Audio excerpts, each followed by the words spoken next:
ইতিমধ্যেই হয়তো অনেক শিক্ষার্থী জাতীয় বিশ্ববিদ্যালয়ে ভর্তির জন্য আবেদন করে ফেলেছো। তোমরা ভিন্ন ভিন্ন কলেজে ভিন্ন ভিন্ন সাবজেক্টে আবেদন করেছো। এই মুহূর্তে তোমাদের মনে প্রশ্ন জাগতেই পারে, আমি যেই কলেজ অথবা যেই সাবজেক্টটিতে আবেদন করেছি সেখানে চান্স পাওয়ার সম্ভাবনা কতটুকু। চান্স পাওয়ার সম্ভাবনাটা আসলে কয়েকটি বিষয়ের উপর নির্ভর করে, তা আমি আজকের এই ভিডিওর মাধ্যমে তোমাদের স্পষ্ট করে জানানোর চেষ্টা করব। এছাড়াও মেধা তালিকা কিভাবে জাতীয় বিশ্ববিদ্যালয় প্রস্তুত করে সে বিষয়ে তোমাদের পুঙ্খানুপুঙ্খভাবে ধারণা দেব। তাই আজকের এই ভিডিওটি শেষ পর্যন্ত দেখো, তাহলে অনেক কিছুই তোমার কনফিউশন ক্লিয়ার হয়ে যাবে। আর এই তথ্যগুলো কালেক্ট করে একটি ভিডিও বানাতে আমার কয়েক ঘন্টা সময় লাগলেও একটি লাইক দিতে কিন্তু তোমার 1 সেকেন্ডেরও কম সময় লাগবে। তাই পরবর্তী ভিডিও বানানোর উৎসাহ দিতে ভিডিওতে একটি লাইক দিও। প্রথমেই জানিয়ে দিব কোনো একটি সাবজেক্ট পাওয়ার ক্ষেত্রে কি কি ফ্যাক্টর কাজ করে। তোমার পছন্দের সাবজেক্ট তুমি পাবে কিনা তা প্রথমত নির্ভর করছে তুমি নিজের গ্রুপে আবেদন করেছো নাকি গ্রুপ পরিবর্তন আবেদন করেছো সেটার উপর।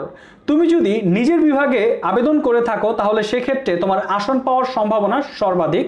উদাহরণ হিসাবে বলছি, ধরো তুমি একজন মানবিকের শিক্ষার্থী আর তুমি যদি তোমার চয়েস লিস্টে প্রথমেই মানবিকের সাবজেক্টগুলো দিয়ে থাকো, যেমন বাংলা, ইংরেজি, এগুলো যদি দিয়ে থাকো সেখানে তোমার আসন পাওয়ার সম্ভাবনা 70%। কেননা মানবিকের শিক্ষার্থীদের জন্য মানবিকের সাবজেক্টে 70% আসন বরাদ্দ থাকে আর 30% বরাদ্দ থাকে অন্যান্য বিভাগের শিক্ষার্থীদের জন্য। তেমনভাবে তুমি যদি একজন বাণিজ্য বিভাগের শিক্ষার্থী হয়ে থাকো আর বাণিজ্যের সাবজেক্টগুলো প্রথমেই তুমি তোমার চয়েস লিস্টে দিয়ে থাকো, সেক্ষেত্রে কিন্তু তোমার ওই সাবজেক্টটি পাওয়ার সম্ভাবনা 90%। কেননা বাণিজ্য বিভাগে বাণিজ্য সাবজেক্টের জন্য 90% সিট বরাদ্দ থাকে এবং 10% সিট বরাদ্দ থাকে অন্যান্য বিভাগের শিক্ষার্থীদের জন্য। ঠিক তেমনিভাবে বিজ্ঞান বিভাগের অধিকাংশ সাবজেক্টেই কিন্তু বিজ্ঞান বিভাগের শিক্ষার্থীদের জন্য 100% সিট বরাদ্দ থাকে। অর্থাৎ তুমি যদি বিজ্ঞান বিভাগের শিক্ষার্থী হয়ে বিজ্ঞান বিভাগে আবেদন করো সেখানে আসন পাওয়ার সম্ভাবনা বেশি, তবে গ্রুপ পরিবর্তন করে যদি আবেদন করো সেখানে কিন্তু সম্ভাবনা কিছুটা কমে যাবে। তবে বিজ্ঞান বিভাগের আরও কিছু সাবজেক্ট রয়েছে যেখানে অন্যান্য বিভাগের শিক্ষার্থীরা বিভাগ পরিবর্তন করে আবেদন করতে পারে, যেমন মনোবিজ্ঞান সাবজেক্টে। সেখানে সায়েন্সের পাশাপাশি আর্টস এবং কমার্সের শিক্ষার্থীরা অংশগ্রহণ করতে পারবে।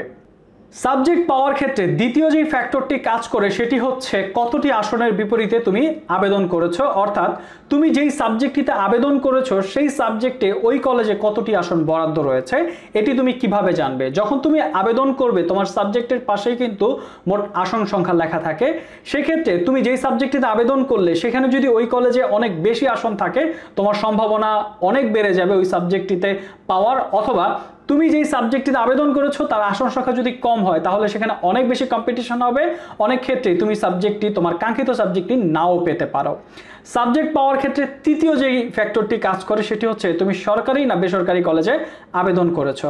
তুমি যদি সরকারি কলেজে যে সাবজেক্টে আবেদন করেছো সেখানে সরকারি কলেজগুলোতে শিক্ষার্থীদের অনেক বেশি চাপ থাকে, কেননা সবাই সরকারি কলেজগুলোতে ভর্তি হতে চায়। সেক্ষেত্রে সরকারি কলেজগুলোতে তুমি যদি আবেদন করে থাকো ওই সাবজেক্টে সেখানে আসন পাওয়ার সম্ভাবনা একটু কমে যাবে তীব্র প্রতিযোগিতার কারণে। অন্যদিকে তুমি যদি বেসরকারি কলেজের যে সাবজেক্টটিতে আবেদন করেছো সেখানে অবশ্যই কম্পিটিশন কম হবে, সেক্ষেত্রে তোমার সাবজেক্টটি পাওয়ার সম্ভাবনা অনেক ক্ষেত্রেই বেড়ে যাবে। এ তো গেল সাবজেক্ট পাওয়ার সম্ভাবনার ক্ষেত্রে। এখন তুমি যেই কলেজে আবেদন করেছো সেই কলেজে তুমি ভর্তি হতে পারবে কিনা, অর্থাৎ তোমার ফার্স্ট যে চয়েসটি কলেজ সেই কলেজে ভর্তি হওয়ার জন্য কিছু ফ্যাক্টর কাজ করে থাকে, সে বিষয়ে বিস্তারিত জানাচ্ছি। জাতীয় বিশ্ববিদ্যালয় অধিভুক্ত কলেজগুলোকে মূলত 4 ভাগে ভাগ করা যায়। একটি হচ্ছে জেলা ভিত্তিক সরকারি কলেজ, দ্বিতীয়টি হচ্ছে উপজেলা ভিত্তিক সরকারি কলেজ, তৃতীয়টি হচ্ছে জেলা ভিত্তিক বেসরকারি কলেজ, উপজেলা ভিত্তিক বেসরকারি কলেজ। সো এখানে আমরা যে ক্রাইটেরিয়াটা দিচ্ছি যে সবচেয়ে বেশি চাপ থাকে শিক্ষার্থীদের অথবা পছন্দের শীর্ষে থাকে হচ্ছে জেলা ভিত্তিক যে সরকারি কলেজগুলো রয়েছে, এরপরে উপজেলা ভিত্তিক সরকারি কলেজ, এরপর জেলা ভিত্তিক বেসরকারি কলেজ, এরপর উপজেলা ভিত্তিক বেসরকারি কলেজ। এখন তুমি তোমার জিপিএ অনুযায়ী যদি কাঙ্ক্ষিত কলেজে তুমি আবেদন করতে পারো তাহলে সেই ক্ষেত্রে অবশ্যই তোমার কলেজটি পাওয়ার সম্ভাবনা বেশি থাকবে। তো সেই ক্ষেত্রে আমি কত জিপিএ নিয়ে কোন কলেজে আবেদন করা যেতে পারে অথবা কলেজটি পাওয়া যেতে পারে তার একটা আইডিয়া দিচ্ছি। এটা শতভাগ বলা সম্ভব না, তোমাদের একটু বোঝার সুবিধার জন্য।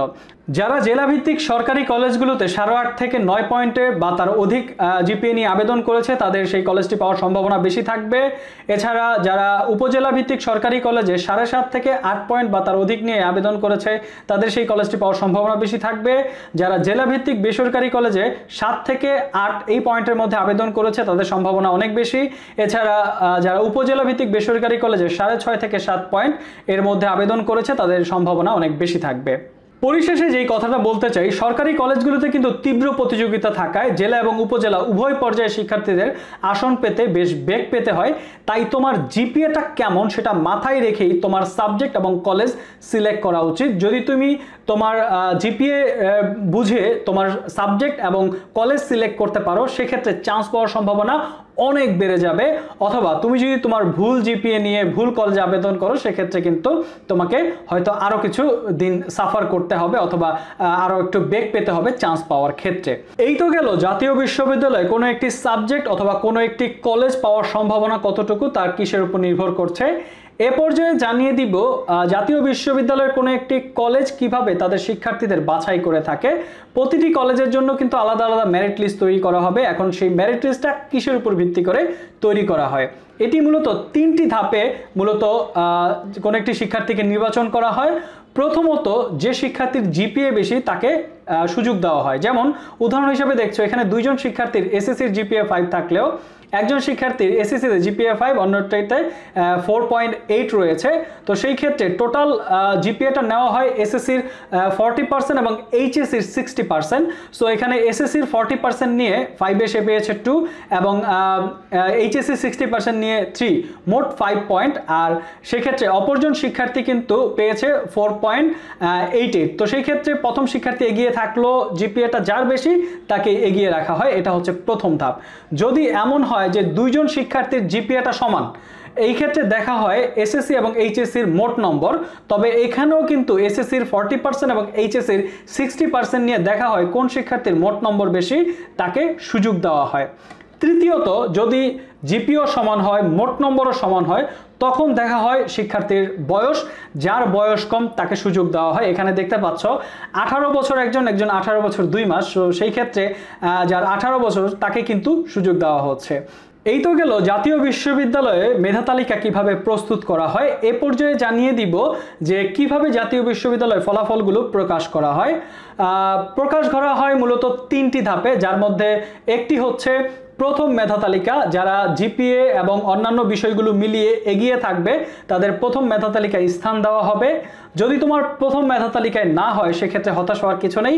কয়েকদিন পরে দ্বিতীয় আরেকটি মেধা তালিকা প্রকাশ করা হয় এবং তার সাথে প্রথম মেধা তালিকায় যারা যে সাবজেক্টটি পেয়েছিল যদি তার মাইগ্রেশন হয়, অর্থাৎ সামনের কোনো সাবজেক্টে তাকে সুযোগ করে দেওয়ার ব্যবস্থা হয়, অর্থাৎ সামনের কোনো সাবজেক্টে যদি আসন খালি থাকে তার পছন্দের তালিকার, তাহলে সেই ক্ষেত্রে তার মাইগ্রেশন হবে দ্বিতীয় মেধা তালিকার সাথে সাথে। এবং তৃতীয়ত কোটার মেধা তালিকা এবং দ্বিতীয় মেধা তালিকার মাইগ্রেশন। যারা কোটায় আবেদন করেছো তাদের কিন্তু কোটার মেধা তালিকা তৃতীয় ধাপে প্রকাশ করা হবে।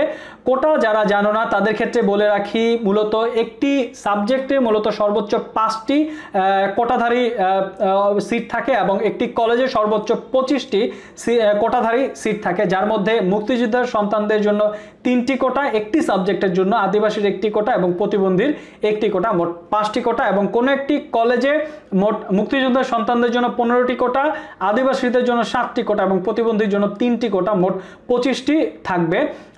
এই হচ্ছে কোটার তালিকা যারা কোটা আবেদন করেছো। এখন যারা প্রথম, দ্বিতীয় এবং তৃতীয় কোনো মেধা তালিকায় চান্স হবে না তাদের জন্য রয়েছে রিলিজ স্লিপ। রিলিজ স্লিপ হচ্ছে ছাড়পত্র। তুমি প্রথমে যেই কলেজে আবেদন করেছো সেই কলেজ থেকে ছাড় নিয়ে অর্থাৎ মুক্তি নিয়ে তুমি আরো অন্য 5টি কলেজে অন্যান্য সাবজেক্টে তুমি আবেদন করতে পারবে।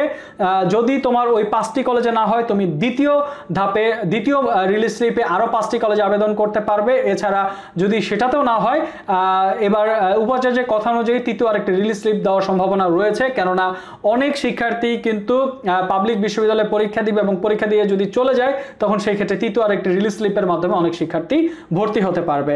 সো এই ছিল আজকের পুরো প্রক্রিয়াটি, যেখানে আমরা আলোচনা করেছি যে কিভাবে তুমি একটি সাবজেক্ট পাওয়ার সম্ভাবনা বেশি থাকে, কলেজ পাওয়ার সম্ভাবনা বেশি থাকে, মেধা তালিকা কিভাবে প্রস্তুত করা হয়, কিভাবে রেজাল্ট দেওয়া হয়, সম্পূর্ণ বিষয়টি। আর যারা যে সকল শিক্ষার্থীরা বন্ধুরা তোমরা এই বিষয়টি জানে না তাদের তাদের সাথে এই ভিডিওটি শেয়ার করতে পারো। আর যদি ভিডিওটি ভালো লাগে থাকে অবশ্যই একটি লাইক দিও। এডুকেশন ও অ্যাডমিশন সম্পর্কিত যে কোনো আপডেট সবার আগে পেতে অবশ্যই আইসিটি পয়েন্ট চ্যানেলটি সাবস্ক্রাইব করে রাখো, পাশে থাকা বেল আইকনটি ক্লিক করে দিও পরবর্তী ভিডিও নোটিফিকেশনের জন্য। এখনকার মতো আমি জুনায়েদ হোসেন এখানে বিদায় নিচ্ছি। খুব শীঘ্রই দেখা হবে নতুন কোনো টিউটোরিয়ালে নতুন কোনো আপডেট নিয়ে। সে মতো সবাই ভালো থাকো। আল্লাহ হাফেজ।